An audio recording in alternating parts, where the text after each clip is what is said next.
کیا آپ کو لگتا ہے کہ کوئی ایک جماعت اس وقت فیوریٹ ہے؟ میں اپنے آپ کو کنٹروورشل نہیں بنانا چاہتا ان چیزوں پر بحث کرنے میں. صدر صرف خط لکھیں گے یا کوئی عملی اقدام بھی لے سکتے ہیں عملی الیکشن کو اقدام لے میرا کر؟ آئین اجازت نہیں دیتا نا. عمران خان ایسے لگ رہا ہے کہ انتخابات میں حصہ نہیں لے سکیں گے. یہ میں سمجھتا ہوں عدالتوں کے اوپر ہے. صدر نے 9 مئی کے واقعے کی کتنی بار مذمت کی ہے؟ میرے خیال سے ہر انٹرویو میں کیا. اگر نواز شریف وزیر اعظم منتخب ہو جاتے ہیں تو کیا ان سے حلف لیں گے؟ عہدے کی ذمہ داری پوری کروں گا جتنی بھی ہوگی. جناب صدر عارف الوی صاحب، بہت شکریہ آپ کا وائس آف امریکہ کو وقت دینے کا.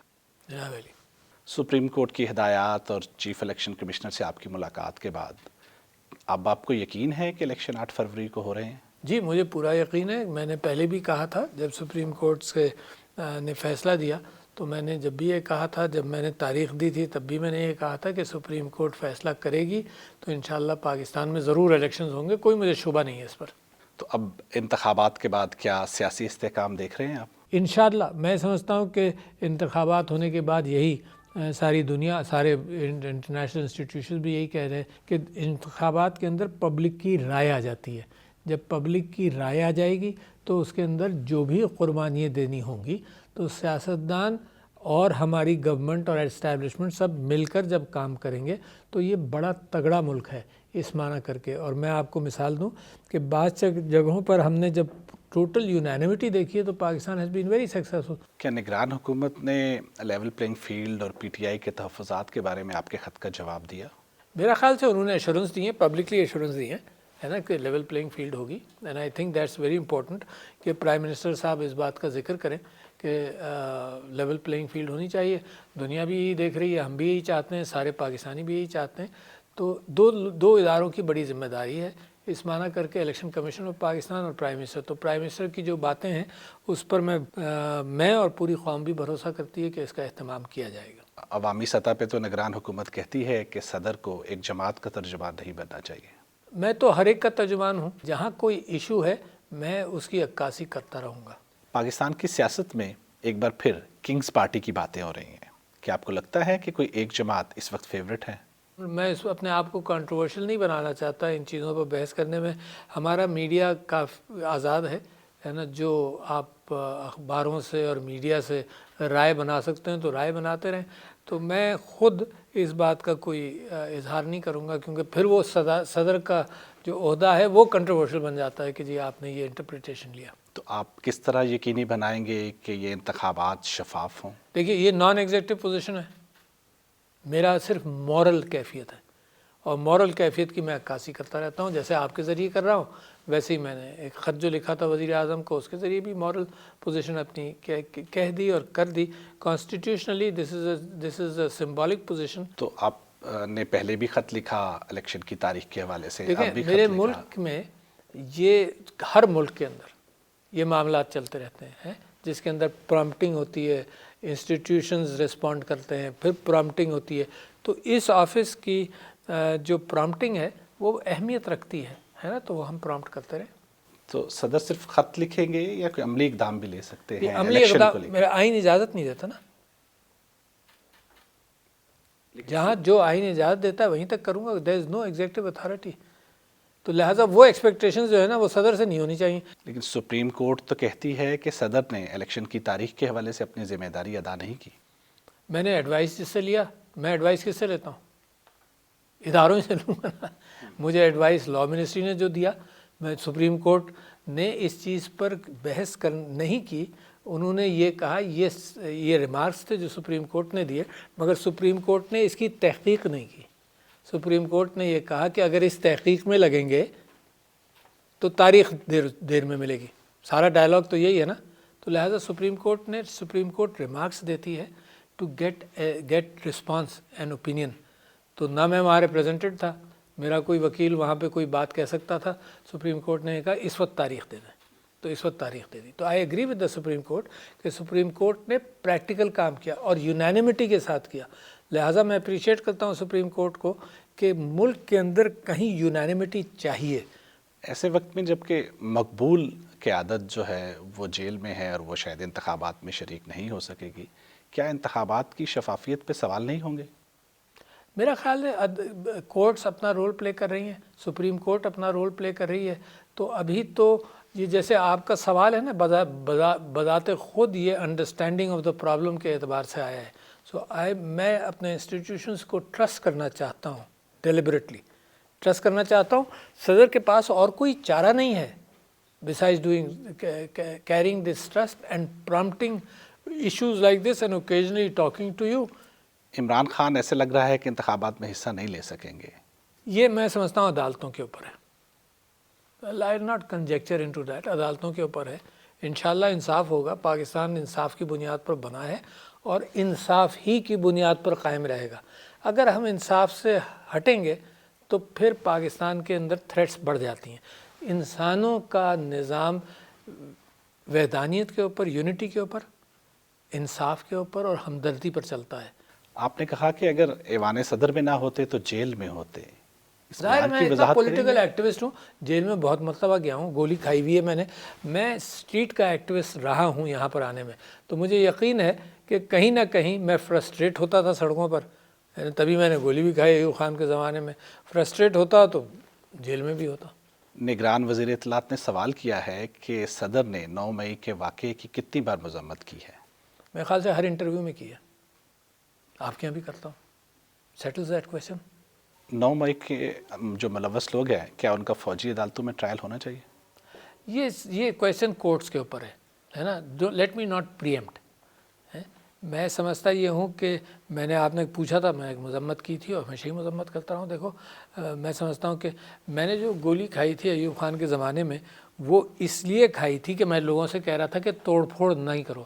تو میں تو اس بلیور ہوں اس بات کا کہ ایک تو حکومتیں موقع نہ دیں کہ سڑک پر ایسے احتجاج ہو, اور احتجاج میں بھی نیشنل ایسٹس کو توڑنے کے اعتبار سے یہ 69 کی گولی ہے. گواہی ہے اس بات کی کہ ساری زندگی میری ایسے ہی گزری ہے. آپ عمران خان کے اسٹیبلشمنٹ سے تعلقات بہتر کرنا چاہتے تھے, کیوں کامیاب نہیں ہو سکے؟ میرے خیال سے بہت ساری چیزیں اس کے اندر سن بٹ سے پوری, میرے خیال سے مجھے اور آپ کو پورا دن لگ جائے گا کہ کیا ہوا, کیا کیفیت ہوئی, کہاں مس انڈرسٹینڈنگز ہوئی. تو لہٰذا اس میں جو ناکامی ہوئی وہ انہی وجوہات کی وجہ سے ہوئی. That true. جتنے انسان اتنی انٹرپریٹیشنس, جتنے انسان اتنے فوبیاز. اگر کلیئرٹی اور ٹروتھ ٹیبل پر آ جائے تو لوگوں میں اشتراک آسان ہو جاتا ہے. دنیا کا حال اس وقت فوبیاز پر ہے. جو غزہ کے اندر ہو رہا ہے مثال کے طور پر, وہ بھی میرے لیے اور آپ کے لیے بڑا متعجب ہے. وہاں انسانی انوالوڈ ہیں, انسانی مظلوم ہے اور انسانی ظالم ہے. اور وہ انسان ظالم ہے جس نے تاریخ میں ظلم دیکھا ہے اپنے اوپر, جس کے 60 لاکھ لوگوں کو, یہودیوں کو پولینڈ کے اندر اور مختلف جگہوں پر ایلیمینیٹ کیا گیا. وہ انسان جب فوبیاز میں ریئیکٹ کر رہا ہے تو ویسے ہی ریئیکٹ کر رہا ہے جیسے جو اس کے ساتھ ہوا تھا. غزہ کی صورتحال پر پاکستان کا جو عالمی فورمز پر موقف ہے, آپ اس سے مطمئن ہیں؟ بالکل 100%. بلکہ میں تو یہ سمجھتا ہوں کہ اتنا ظلم دنیا دیکھ رہی ہے, مجھے تو شرم آتی ہے انسانیت کے اوپر کہ کیسے وہ تماشا دیکھ رہے ہیں اور تیار نہیں ہے سیز فائر کے لیے. 2 اسٹیٹ سلوشن کو مسلسل ملتوی کرتے رہے. یعنی آسلو اکارڈ ہوا 90s میں, پھر اس کے بعد کیمپ ڈیوڈ پیس اکارڈ ہوا, اور یہی پرائم منسٹر آف اسرائیل اپنی ساری گفتگو کے اندر مسلسل یہ کہتے رہے کہ ہم نے 2 اسٹیٹ بننے نہیں دینی. اور لہٰذا یہ ساری اس سلسلے کی کڑی ہے. قائد اعظم محمد علی جناح نے جب پاکستان کا ریزولوشن پاس ہوا تھا, جب ہی ایک مذمتی ریزولوشن پاس ہوا تھا, ساتھ ساتھ پاکستان بن رہا تھا. 1940 کا ریزولوشن تھا, وہیں فلسطین کا 2 ہی ریزولوشن پاس ہوئے تھے, 2 نہیں زیادہ ہوئے تھے, مگر فلسطین اور پاکستان کا دونوں پاس ہوئے تھے. تو پاکستان کا سٹینڈ یہ ہے کہ پاکستان گوز اباؤٹ ہمیشہ سے رہا کہ جو فلسطینیوں کو یونانیمسلی سلوشن پسند آئے گا وہی پاکستان کا سلوشن ہے ایک, اور 2 اسٹیٹ سلوشن کو پاکستان اس وقت سپورٹ کرتا ہے کیونکہ فلسطینی اس بات کے ساتھ ہیں. OIC کا ہونے والا سربراہی اجلاس کیا مسلم امہ کی ترجمانی کر سکا ہے؟ میرا خیال ہے OIC کے اجلاس کے اندر ویریڈ اوپینینس کے ساتھ آئے, مگر سب کا یہ کہنا تھا کہ جنگ بندی ہو, سب کا یہ کہنا تھا کہ جنگ بندی ہو اور 2 اسٹیٹ سلوشن ہو. مسلمانوں کا یہی پوائنٹ ہے کہ جنگ بندی ہو اور 2 اسٹیٹ سلوشن کو امپلیمنٹ کیا جائے according to United Nations resolutions. افغانوں کی واپسی کی پالیسی پہ کچھ عالمی تنظیمیں نظر ثانی کا مطالبہ کر رہی ہیں, کیا پاکستان اس پہ نظر ثانی کر سکتا ہے؟ یہ میرے خیال سے ایگزیکٹو ڈیسیشن ہے, مگر میں یہ سمجھتا ہوں کہ پاکستان کے لیے برڈن بہت بڑا ہے. یعنی 35 لاکھ لوگوں کو ہم 30-40 سال سے ہم نے پناہ دی ہوئی ہے, ہمارے افغان مسلمان بھائی ہیں, اور ہماری معیشت پر اس کا بہت اثر ہوا، ہمارے اپنے روزگار پر اثر ہوا، کیونکہ ان سب کو جب روزگار ملا تو پاکستان کی پاپولیشن، خود روزگار والی پاپولیشن تو 8-10 کروڑ کی ہے نا، 8-10 کروڑ میں سے 35 لاکھ افغانی ہیں یہاں پر موجود. ان کا کلچر، کبھی کبھی کلاشنیکوف کلچر ہمارے ہاں کہا یہ جاتا ہے کہ یہ افغانی ریفیوجی انفلکس کے ساتھ بڑھا ہے. تو میں سمجھتا ہوں کہ میری معیشت کے لیے بڑا اہم ہے. دنیا وعدہ کرتی ہے جب ریفیوجی اسٹیٹس شروع ہوتا ہے کہ بھی ہم کوآپریٹ کریں گے، کسی نے کوئی کوآپریٹ نہیں کیا. ہمارا بلینز آف ڈالرز کا، میری حکومتوں کا اپریسیشن یہ ہے کہ افغانستان کے اندر جو جنگ ہوتی رہی، پہلے روس آیا، دنیا نے کہا کہ تو بڑا خطرناک ہے، جو پاکستان اس کے اندر مدد میں لگ گیا. پھر جناب جب روس چلا گیا تو امریکہ آیا، تو پھر وہاں کے لوگوں نے امریکہ کے ساتھ بھی وہاں بھی بغاوت کی. پھر طالبان کی حکومت آئی. تو پاکستان تو صرف ایک کشن رہا ہے کہ وہاں سے جو پریشان آدمی آئے وہ ہمارے یہاں آ جائے. 35 لاکھ کوئی چھوٹا نمبر نہیں ہوتا. اس وقت 2 ہی ملک ہیں دنیا میں جو اتنی بڑی پاپولیشن کو ہینڈل کر رہے ہیں. ایک ترکی ہے جہاں سے سیرین ریفیوجیز ہیں اباؤٹ دیٹ اماؤنٹ، اور ایک پاکستان ہے. تو کیا یہ کوئی دباؤ کی حکمت عملی ہے کن کے اوپر؟ کابل انتظامیہ یا مغرب؟ نہیں، ایک کنکرنٹ شکایت چل رہی ہے. وہ شکایت یہ ہے کہ پاکستان بار بار کابل حکومت کو یہ کہہ رہا ہے کہ تم انفلٹریشن اپنے ہاں سے نہیں ہونے دو. اپنے ہاں تمہارے یہ پلیئر جو ہے نا، اینٹی اسٹیٹ پلیئرز، یہ تمہارے ہاں بیٹھ کر ہمارے ہاں کارروائی نہیں کریں.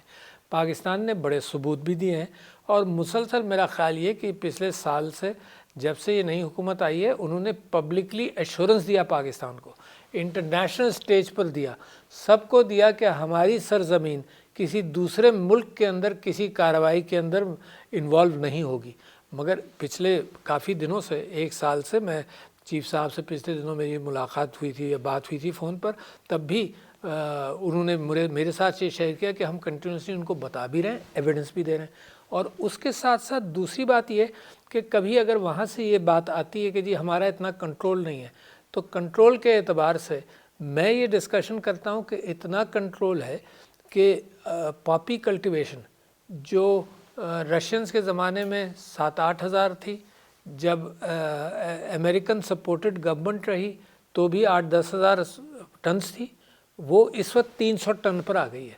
بلکہ انٹرنیشنلی یہ کہا جا رہا ہے کہ تم 300 ٹن پر آ گئے تو تمہارے یہاں روزگار کا کیا ہوگا. تو ان یقین دہانیوں کے باوجود افغان طالبان کیوں پاکستان کے تحفظات دور نہیں کر پائے؟ یہ مجھے نہیں معلوم، مگر تحفظات دور نہیں ہوئے، مگر ایک مسلسل رابطہ ہے ہمارے فارن آفس کا افغانستان کے ساتھ، اور ہماری ڈیفنس اسٹیبلشمنٹ کا جو ذمہ دار ہیں ہمارے بارڈرز کے اندر پیس رکھنے کی اور پروٹیکٹ کرنے کے لیے، ان کا مسلسل رابطہ ہے. ایک رابطے کا فقدان نہیں ہے. اس لیے ہمیں لگا یہ کہ افغانستان سائڈ سے اس کے اوپر زیادہ توجہ دینی چاہیے تاکہ معاملہ ٹھیک ہو. آپ آئینی مدت مکمل کرنے والے پاکستان کے 4تھے صدر بن گئے ہیں، کیسا مرحلہ رہا یہ؟ اچھا رہا. میں سمجھتا ہوں یہی سب سے بڑی چیز ہے جو پاکستان کی اسٹیبلٹی کی طرف نشاندہی کرتی ہے، کہ جو اس کی کانسٹیٹیوشنل پوزیشن ہے اس اعتبار سے 4تھا صدر ہوں جو اپنی مدت پوری کر رہا ہوں. یہ ہیڈ آف اسٹیٹ کے طور پر، اور بہت موقع ملا بڑے اچھے کام کرنے کا جس کے اندر پبلک سروس، کیونکہ ڈائریکٹ پولیٹیکل ایگزیکٹو والا آفس نہیں ہے سوائے چند ایریاز میں. وہ کچھ ایریاز یہ ہیں کہ جو امبڈسمین ہیں یا محتسب ہیں، وہ 5 محتسب میرے ساتھ میرے نیچے ہیں جن کی اپیلز میں ہینڈل کرتا ہوں، اور ہزاروں اور لاکھوں کیسز آتے ہیں سال میں، 1.5-2 لاکھ کے قریب کیسز آتے ہیں جس کی اپیلز میرے پاس ہوتی ہیں. تو وہ ایک ڈائریکٹ سچویشن ہے. کچھ یونیورسٹیز کو 40-50 یونیورسٹیز کا چانسلر ہوں یا پیٹرن ہوں، وہ ڈائریکٹ کام ہے جو میرے نیچے آتا ہے. پھر پبلک سروس کی بہت ساری چیزیں خود ہی اٹھائیں میں نے، کچھ میری وائف نے اٹھائیں، like breast cancer, women empowerment, اور مینٹل ہیلتھ اور ڈسیبلڈ پیپل. تو میں سمجھتا ہوں یہ بہت بڑے بڑے کرائسیز ہیں پاکستان کے اندر، آؤٹ آف اسکول چلڈرن، جس کے اوپر میں آج کل بڑی محنت کر رہا ہوں. پھر میں جب آیا تو آؤٹ آف دا 3-4 آرٹیکلز جو میں نے لکھے تھے اخباروں کے لیے، تو اس میں سے پہلا آرٹیکل میں نے Pakistan's position in AI in computing لکھا تھا ان دا فرسٹ منتھ یہاں آنے کے بعد، کیونکہ میں چاہتا تھا کہ پاکستان کے اندر ایک وائبرنسی کریٹ ہو نئی ٹیکنالوجی کی طرف.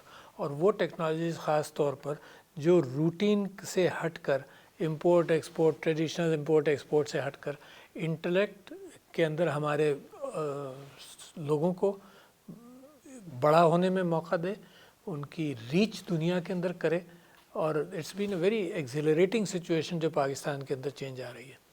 آپ کے دور میں 3 وزرائے اعظم رہے، عمران خان، شہباز شریف اور اب انور الحق کاکڑ، کیسا پایا آپ نے ان کو؟ میں سمجھتا ہوں کہ جو انٹریکشن میرا وزرائے اعظم کے ساتھ رہا ہے وہ پوزیشن کے اعتبار سے ایٹ اے ڈسٹنس رہتا ہے، یعنی مسٹر عمران خان جب وزیر اعظم تھے تو میرے خیال سے آفیشیل ملاقاتیں ہوتی تھیں، انڈیویجول کم ہوتی تھیں، وہی حال بعد میں بھی رہا، بٹ دیر ہیز بین اچھی کمیونیکیشن پریسیڈنشیل آفس اور وزرائے اعظم کے درمیان اچھی کمیونیکیشن رہی ہے۔ اگر نواز شریف وزیر اعظم منتخب ہو جاتے ہیں تو کیا ان سے حلف لیں گے؟ میں عہدہ ڈیمانڈ کرتا ہے، ویسے ہی مطلب عہدے کی ذمہ داری پوری کروں گا جتنی بھی ہوگی، کرنا چاہیے، جو قوم جس کو منتخب کرے گی کرنا چاہیے۔